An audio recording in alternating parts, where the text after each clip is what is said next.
వేడుకొనుచున్నాము తండ్రి. ఆమేన్, ఆమేన్. హల్లెలూయా, హల్లెలూయా. దేవునికి స్తోత్రం.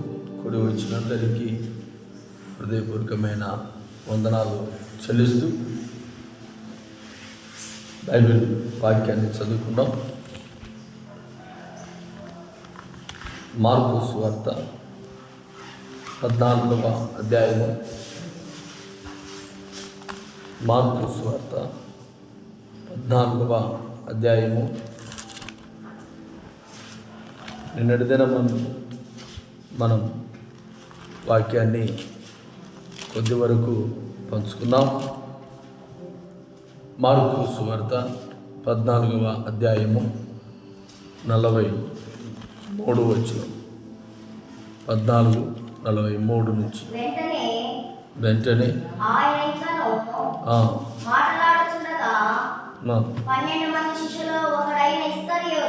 ఇస్కరియోతు యూదా వచ్చెను, వానితో కూడా బహుజనులు కత్తులు గుదియలు పట్టుకొని ప్రధాన యాజకుల యొద్ద నుండి, శాస్త్రుల యొద్ద నుండి, పెద్దల యొద్ద నుండి వచ్చిరి. ఆయనను అప్పగించువాడు నేనెవరిని ముద్దు పెట్టుకుందునో ఆయనే యేసు. ఆయనను పట్టుకొని భద్రముగా కొనిపోవుడని వారికి గుర్తు చెప్పి ఉండెను.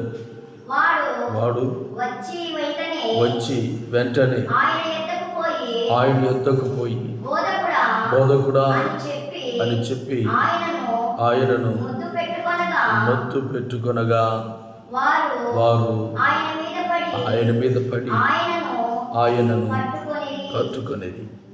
హల్లెలూయా, హల్లెలూయా. దేవుని ప్రియ బిడ్డలారా, యేసయ్యను పట్టించే వ్యక్తి ఇస్కరియోతు మారాడు పట్టించడానికి. యేసయ్య దగ్గర ఉన్న వ్యక్తి, యేసుతో ఉన్న వ్యక్తి, యేసయ్యతో నడిచే వ్యక్తి. మరొక మాట చెప్తున్నాను. ఒక మాట చెప్పాడు, వారికి ఎందుకు గుర్తు చెప్పాడు. ఇదిగో నేను ఎవని ఆ 11 మంది శిష్యులు ఉంటారు, నేనే కాదు, ఇంకెంతమంది ఉంటారు? 11 మంది ఉంటారు. ఆ 11 మందిలో యేసయ్య కూడా ఉంటాడు. ఎవరో మీకు తెలీదు. భటులారా, దయచేసి మీరు జాగ్రత్త జాగ్రత్త జాగ్రత్త అన్నాడు. హల్లెలూయా, హల్లెలూయా. అయితే మంచిదేనండి. వారికి ముందుగా సమస్తాన్ని వివరించాడు. ఏమని చెప్పాడు? యేసు ప్రభు నేను వెళ్ళి కౌగులించుకొని, ఇదిగో ఎవరినైతే నేను ముద్దు పెట్టుకుంటానో ఆ వ్యక్తి యేసయ్య అన్నాడు. వెళ్ళాడు, యేసయ్య అందుకు వెళ్ళాడు, ముద్దు పెట్టుకున్నాడు. ఈ భటులందరూ ఒక్కసారిగా యేసయ్య మీద పడ్డారు. పడేటప్పుడు ఏమంటున్నట్టే, బోధకుడా బోధకుడా బోధకుడా. ఎంత చక్కని మాట వర్ణించాడు యేసయ్యను. బోధకుడా బోధకుడా, ఎంత చక్కటి మాట మాట్లాడాడు, ఎంత ప్రేమ కలిగిన మాటలు మాట్లాడాడు. బోధకుడా బోధకుడా అన్న దగ్గరకు వచ్చాడు. ముందు ఎంత ప్రేమ కలిగించిన, ఎంత ప్రేమను చూపించాడంటే అంత ప్రేమను చూపించాడు. అంత ప్రేమను చూపించాడు యేసయ్య. యేసయ్య మీద అంతటి ప్రేమను చూపించి ఒకసారి ముద్దు పెట్టుకునగా అందరూ వచ్చి ఆయన మీద పడ్డారు. సామెతల గ్రంథం 26-24 చూద్దాం. నటి దినం ముందు వాక్యాన్ని చదువుకున్న 26-24 సామెతలు 26-24 26వ అధ్యాయం 24వ వచనం. సామెతలు 26వ అధ్యాయం 24 వచనం. పగవాడు పెదవులతో మాయ చేసి అంతరంగములో కపటము దాచుకొనును. పగవాడు పెదవులతో మాయ చేస్తూ, పగవాడు పెదవులతో మాయ చేస్తాడు. నీ మీద పగ ఉంచుకుని యేసయ్య మీద పగ ఉంచుకున్నాడు. డబ్బు మీద ప్రేమ కలిగి యేసయ్యను అప్పగించాలని బోధకుడా అని మాయ మాటగా బోధకుడా, నా తండ్రి, బోధకుడా బోధకుడా బోధకుడా అని యుద్ధకు వచ్చాడు. యుద్ధకొచ్చి కపటపు ప్రేమ చూపించి కపట మనస్సుతో యేసయ్యను బోధకుడా అని వర్ణించి శత్రువులకు అప్పగించాడు. ఈరోజు ఈ వాక్యం వింటున్న ప్రియ బిడ్డలారా, యేసయ్య ఏమైనా అన్నాడా? ఎందుకు ఇలాగ చేశావు యూదా? నా యొద్దకు నుండి నాతో పరిచయం చేసి నన్నెందుకు మోసం చేశావు అన్నాడా? ఏ మాట మాట్లాడలేదు. యేసు ప్రభు ఆయన శిష్యుడే, సొంత శిష్యుడే, శత్రువులకు అప్పగిస్తా ఉంటే ఒక్క మాట కూడా మాట్లాడలేదు. ఆయన ప్రేమ అంతులేని ప్రేమ. ఆయన చిత్రహింసలు చేస్తానికి అప్పగించిన, ఆయనను మరణానికి అప్పగించిన, ఆయనను కొట్టడానికి అప్పగించిన యేసు ప్రభు మాత్రము యూదాను ఏది మాట్లాడలేదు, గద్దించలేదు, ఆయనతో వాదించలేదు. ఎందుకంటే ఆయనలో ఉన్న ప్రేమ అంతులేని ప్రేమ. ఆయనలో ఉన్న ప్రేమ అంతము లేదు, ఆది అంతము లేని ప్రేమ ఆయనది. ఈ రోజున మనలో ఉన్న ప్రేమ ఎలాంటిది? మనలో ఉన్న ప్రేమ ఎలాంటిది? ప్రియ దేవుని ప్రియ బిడ్డలారా, ఈ రోజున ప్రేమ ప్రేమ ప్రేమ అని యేసయ్య వెంట వెళ్ళి యేసయ్యను ప్రేమించినట్టుగా నటించి ఒక రోజున యేసయ్యనే శత్రువులకు అప్పగించాడు. చాలా మంది కుటుంబాల్లో కూడా సెల్ఫీలు దిగుదామని భార్యాభర్తలు చక్కగా నది దగ్గరికి వెళ్ళి మాట్లాడుతూ ఇద్దరు సరదాగా దిగుతూ భర్త పక్కకొచ్చి నదిలోకి దోసిన భర్తలు ఉన్నారు. అయ్యో నా భర్త కదా ప్రేమగా మాట్లాడుతూ ఉన్నాడు, ప్రేమ చూపించాడు అని ఆ మాయ మాటలు, అంటే మాటలు ఎలాంటివి? మాటలు ఎలాంటివి అంటే కపటము హృదయంలో ఉంచుకుని మాటలతో మాయ చేసేవాళ్ళు ఎప్పుడేం చేస్తారో తెలియదు. హల్లెలూయా. యేసు ప్రభువు అదే చేశాడండి. ఒక వ్యక్తిలో సాతాను జ్వరబడ్డాడు అంటే ఆ వ్యక్తి మాటలు ఎలాగుంటాయంటే మాయ చేసేటట్లుగా ఉంటాయి, ఇతరులను మాయ చేసేటట్లుగా ఉంటాయి. ఈ ఇతరులను మాయ చేసేటట్లుగా ఉన్న వ్యక్తి లోకంలో ఉన్నాడా? ఒక మాట ఆలోచించేద్దాం. లోకంలో ఉన్నవాడు మాయ మాటలు నేర్చుకున్నాడంటే నమ్మొచ్చు. లోకంలో ప్రభు తిరగని వాడు ఇలాగ మాయ చేస్తూ ఉన్నాడంటే వెరగవచ్చు, నమ్మొచ్చు. కానీ ప్రభుతో నడుస్తూ ఉన్నాడు, ప్రభు బలలో చేవేస్తూ ఉన్నాడు, ప్రభుతో కూడా ఉన్నాడు, ప్రభులోనే జీవిస్తూ ఉన్నాడు, ఆయన ప్రార్థన చేస్తూ ఈయన వెళుతూ ఉన్నాడు, ఆయన బాగు చేస్తూ ఈయన ఉన్నాడు. అన్ని అద్భుతాలు చూసిన యూదా మాత్రం యేసయ్యలో ఉన్న ప్రేమను ఏ రోజు చూసినవాడు కాదు. హల్లెలూయా. యేసయ్యలో ఉన్న ప్రేమను చూసినవాడు కాదు. యేసయ్య ఎంత మంచితనాన్ని చూసినవాడు కాదు. యేసయ్య శత్రువులను ప్రేమించేవాడని చివరికి యేసయ్యను అప్పగిస్తున్నప్పుడు కూడా పశ్చాత్తాపం రాలేదండి. యేసయ్యను అప్పగిస్తున్న సమయంలో కూడా అయ్యో యేసయ్య మీద అందరూ ఒక్కసారిగా మూకుమ్మడిగా పడితే శత్రువులతో బంధించి తీసుకొని వెళ్ళడానికి సిద్ధపడైతే చూశాడే కానీ వద్దు అనలేదు. ఆ సమయాన్ని వద్దు అనలేదు. వద్దనలేదు, శత్రువులకు అప్పగించాడు. ఎందుకంటే ఈ వ్యక్తి యేసయ్యతో ఉన్నాడు కానీ మాయ మాటలు విడిచిపెట్టిన వాడు కాదు. హల్లెలూయా. అంటే ఎంతగా నమ్మించాడంటే యేసయ్య అంతగా నమ్మించాడు. యేసయ్యకు తెలియదు అనుకున్నాడు. యేసయ్యకు సర్వాంతర్యం అన్ని తెలుసు.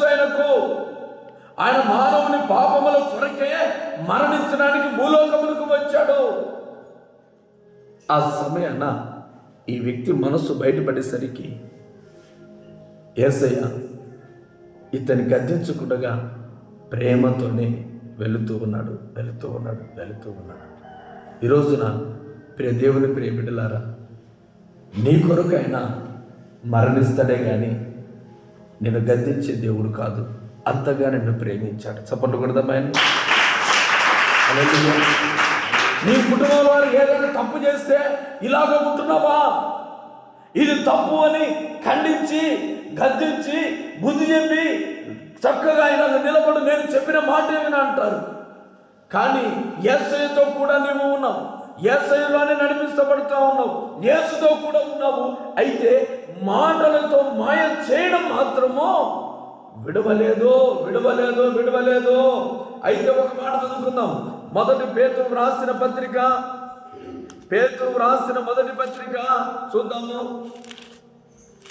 పేతురు రాసిన మొదటి పత్రిక 2వ అధ్యాయము మొదటి నుంచి చదువుకుందాం. ప్రభువు దయాళుడని మీరు రుచి చూచి ఉన్న ఎడల, ప్రభు అంటున్నాడు, ప్రభు దయాళుడని రుచి చూచారా? తెలుసుకున్నారా? రుచి చూడడమని తెలుసుకోవాలి. యేసయ్యతో నడుస్తూ ఉన్నారు, యేసయ్యతో సహవాసం చేస్తూ ఉన్నారు, యేసయ్యలో ఉన్నారు, యేసుతోనే జీవిస్తూ ఉన్నారు.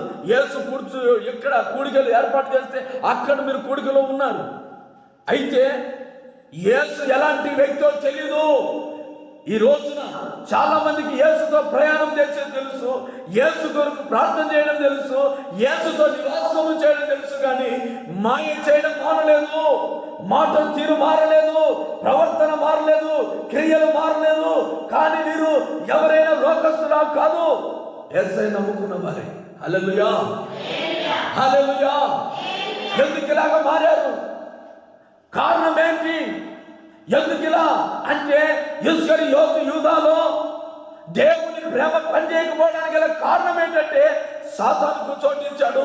సాతాను అతనిలోకి ప్రవేశించిన వెంటనే నమ్మిన యేసయ్యను మోసం చేయడానికి సిద్ధపడ్డాడు.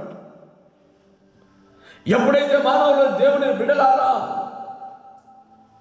చాలా మంది అంటూ ఉన్నారు, సరదాగా పాపం చేయడం మానవ నైజం, మోసం చేయడం మానవ నైజం కాదండి. ఎప్పుడైతే సాతానుకు చోటిచ్చావో, ఎప్పుడైతే నీ మనసు మార్చుకోకుండా నిలబడుతూ ఉన్నావో, ప్రభుత్వ సహవాసం ఉన్నావు, జాగ్రత్త. ప్రభుత్వం జీవిస్తున్నావు, జాగ్రత్త. అవునయ్య, నేను ఇలాగ చేస్తా ఉన్నాను, ఎందుకు యేసయ్య గద్దించడు? యేసయ్య ఒక రోజున ఒక వ్యక్తి అన్నది, అయ్యా మేము ఇలాగ మాట్లాడుతూ ఇలాగ పాపంలో పడుతూ ఉంటే యేసయ్యకు తెలీదా? ఆయన మమ్మల్ని గద్దించవచ్చుగా, ఆయన మమ్మల్ని ఆ పరిసర ప్రాంతాలకు నడిపించకుండా ఉండొచ్చుగా. యేసయ్యను పట్టిస్తూ ఉంటేనే, ప్రాణానికి పట్టిస్తూ ఉంటేనే యేసయ్య ఏం మాట్లాడలేదు. ఎందుకంటే ఆయన ఇదిగో ఈ మాట ప్రకారం ప్రభు దయాళుడు, మీరు రుచి ఎరిగినట్టుగా. ప్రభు దయాళుడండి, ప్రభు దయాళుడని మీరు రుచి చూచి తెలుసుకున్న ఎడల ఏమంటున్నాడు?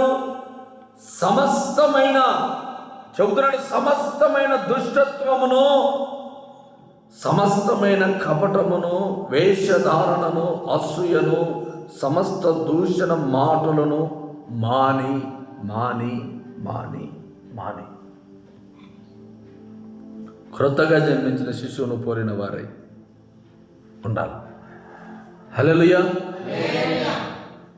క్రొత్తగా జన్మించిన శిశువులో ఏ కపటం ఉండదు, ఏ ద్వేషం ఉండదు, ఏ బలహీనత ఉండదు. మీరు క్రొత్తగా జన్మించిన బిడ్డలు, యేసు నామములో పునరుద్ధానపు శక్తి చేత, ఆయన రక్తం చేత కడగబడిన మనలతో ప్రభు మాట్లాడుతున్నాడు. యేసు దయాళుడని మీరు రుచి చూసి తెలుసుకోలేదా? యేసు కరుణా వాత్సల్యం కలిగి వాడని తెలుసుకోలేదా? ఎలా తెలుసుకోవాలి ప్రభా? ఇస్కరియోతు యూదాను ఇదిగో తన ప్రేమించిన శిష్యుడు తనకు ప్రాణాలు అప్పగిస్తూ ఉన్నా కూడా మారు మాట మాట్లాడలేదు. ఎందుకంటే ఆయన దయాళుడు. 4 రోజులు సమాధిలో మరణించిన వ్యక్తిని లేపగలిగిన వ్యక్తి, సర్వశక్తి మంతి కలిగిన దేవుడు పట్టిస్తా ఉంటే యేసు నామములు అంటే చనిపోగలిగే శక్తి లేదా అని ఏనాడని గద్దించి శపించాడా? శపించే దేవుడు కాదు మనం ఆరాధించే దేవుడు. మనం ఆరాధిస్తున్న దేవుడు మనల్ని ఆశీర్వదించే దేవుడు, ప్రేమించే దేవుడు. మన మీద ఎంత ప్రేమ ఉందంటే మనము ప్రాణానికి యేసయ్యను అప్పగించిన ఆయన మన మాట వింటున్నాడే కానీ ఆయన మాట ఒక్కరోజు కూడా మనం వినడం లేదండి. హల్లెలూయా. ఈ 40 రోజులు కూడా దేవుని మాట వింటున్నారో లేదో తెలియదు. ఈ 40 రోజులు కూడా పరిశుద్ధంగా ఉండి, ఈ 40 రోజులు ప్రార్థనలో ఉండి, ఈ 40 రోజులు దేవుని వైపు చూడండి అంటే ఎవరి వైపు చూస్తున్నారో నాకు తెలియదు, ఏం చేస్తున్నారో నాకు తెలియదు.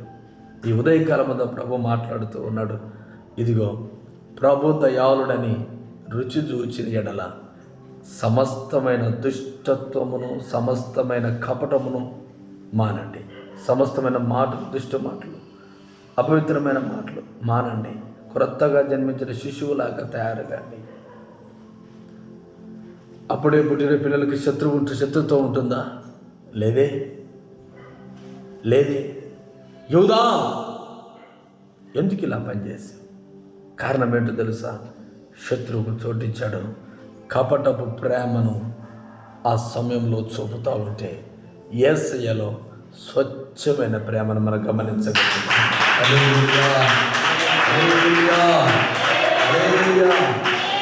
ఎందుకంటే ఆయనలో ఏ పాపము లేదు, ఆయనలో కపటము లేదు. అదే అధ్యాయము పేతురు రాసిన మొదటి పత్రిక 2వ అధ్యాయం 22వ వచనములో ప్రభు అంటాడు, ఆయన పాపము చేయలేదు, ఆయన నోటను ఏ కపటము లేదు. ఏమంటున్నాడు? ఆయన నోట కపటం లేదండి, ఆయన ఏ పాపము చేయలేదండి, ఆయనలో కపటము లేదండి. కానీ ఆయనలో కపటము లేని వ్యక్తి ద్వారా కపటము లేని యేసయ్యను మనం వెంబడిస్తూ మనలో కపటమైన ఆలోచనలు ఎలా పుడుతూ ఉన్నాయి?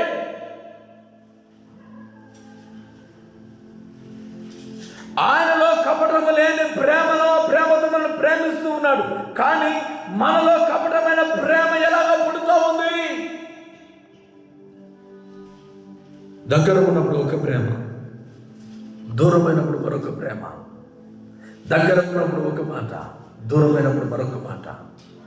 కపటమైన ప్రేమ, కపట మాటలు, కపటము బుద్ధి. ఈ రోజున దేవుని ప్రియబిడ్డలారా, మారు మనసు అంటే కపటపు ప్రేమను, కపటపు ఆలోచనలు, కపటపు నడతలు విడిచి రక్షించబడమేగా మారు మనస్సు. అదేగా నెహెమ్యా గ్రంథంలో చెప్పి ఉన్నాడు, కపటమును విడిచిపెట్టే కదా మారు మనసు పొందాము. కానీ కపటము మాటలు విడిచిపెట్టలేదు, కపటము మనస్సు విడిచిపెట్టలేదు, కపటము ప్రేమను మనము విడిచిపెట్టలేదు. కానీ ఆ రోజున సాతాను ఇస్కరియోతు యూదాలో చేరినట్లుగా ఈరోజు నీళ్ళు కూడా చేరిందా? అందరిలో తల వైపు చూడండి. హల్లెలూయా, హల్లెలూయా. ఈ రోజున నీ ప్రేమలో లోపం ఉందేమో కానీ నా యేసయ్య ప్రేమలో ఎలాంటి లోపం లేదు, ఆయనలో కపటము లేదు. ఆయన వెంబడించుచున్న ఇస్కరియోతు యూదాలో కపటము కనబడింది. ఎలా కపటము అని మనం చెప్పగలమయ్యా? అందరితో ఏం చెప్పాడు? కత్తులతోనూ గుదియలతోనూ రావడానికి గల కారణం ఏంటి? ఇదిగో యేసయ్యను నేను ముందుగా వెళతాను, మీకంటే ముందుగా వెళ్ళి ఆయన ముద్దు పెట్టుకుంటాను. ఆయన యేసయ్యను గుర్తు చెప్పి కపటము ప్రేమతో బోధకుడా అని యేసయ్య దగ్గరికి వస్తా ఉన్నాడు. అది కపటము కాదా? ఆయనలో ఏ కపటం లేదు కదా. ఏ కపటము లేని ఇన్ని రోజులుగా యేసయ్యను వెంబడించాడు, ఇన్ని రోజులుగా యేసుతో ఉన్నాడు, ఇన్ని రోజులుగా యేసయ్యలోనే ఉన్నాడు. కానీ యేసయ్య దగ్గరికి వస్తున్నప్పుడు ఎలాగొచ్చాడండి? ఎలా వచ్చాడు? దేవుని ప్రియ దేవుని బిడ్డలారా, ఈరోజున యేసు దగ్గరికి వచ్చిన మనం యేసుతో సహవాసం చేస్తూ, యేసుతో కూడా ఉంటూ, యేసులో ఉంటే కపటము మనలో ఉంది అంటే ఇస్కరియోతుకు పట్టిన గతి మనకు పడుతుంది. హల్లెలూయా, హల్లెలూయా. కనుక యేసయ్యను ఆరాధిస్తున్న మనం, యేసయ్యను వెంబడిస్తున్న మనం, యేసయ్యతో నివాసం చేస్తున్న మనం మరొక మాట చదువుకున్నాం. రోమీయులకు రాసిన పత్రిక 13:10 చివరిగా, ప్రేమ ఏమి చేయదంటే పొరుగువానికి కీడు చేయదని మార్చి ఉంటుంది. ప్రేమ పొరుగువానికి కీడు చేయదు. 13 మార్కు సువార్త 13:10 రోమీయులకు రాసిన పత్రిక, దయచేసి క్షమించాలి, రోమీయులకు రాసిన పత్రిక 13:10 ప్రేమ పొరుగువానికి కీడు చేయదు. గనుక ప్రేమ కలిగి ఉండుట దేవుడు చెప్తున్నాడు. ప్రేమ కలిగి ఉండండి. యేసయ్య ప్రేమ కలిగిన దేవుడు. ఆయన ప్రేమలో మార్పు లేదు. ప్రేమ పొరుగువానికి కీడు చేయదు. యేసయ్య ప్రేమ యేసయ్యను మరణానికి అప్పగించిన కీడు చేయలేదు యేసయ్య. కానీ యేసయ్య యూదాను ప్రేమిస్తే యూదా యేసయ్యకు కీడు చేస్తూ ఉన్నాడు. యేసయ్య ప్రేమ ఎలాగుంది, యేసయ్య మాట తీరు ఎలాగుంది, యేసయ్య తీరు ఎలాగుంది. కానీ అవన్నీ గమనించని యూదా కేవలము ఆయన వెంట తిరుగుతున్నాడే కానీ ఆయనలో ఉన్న ప్రేమను గుర్తుపట్టలేకపోయినాడు. ఆయన కపటము లేని యేసయ్యని గుర్తుపట్టలేక, ఆయనలో ఏ పాపము లేదని గుర్తుపట్టక దేవుడు కృప చూపును గాక. మనకు అలాంటి బలహీనతలు లేకుండగా, మనకు అలాంటి దుష్టత్వం లేకుండగా ప్రభు మన ఎడల కృప చూపును గాక. అందరూ మోకరిద్దామా? చిన్న ప్రార్థన చేసుకుందాం. అందరూ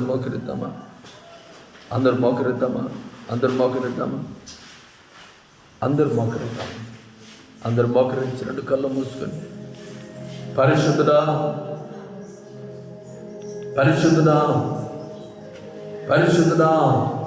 ప్రేమ స్వరూపి స్తోత్రం.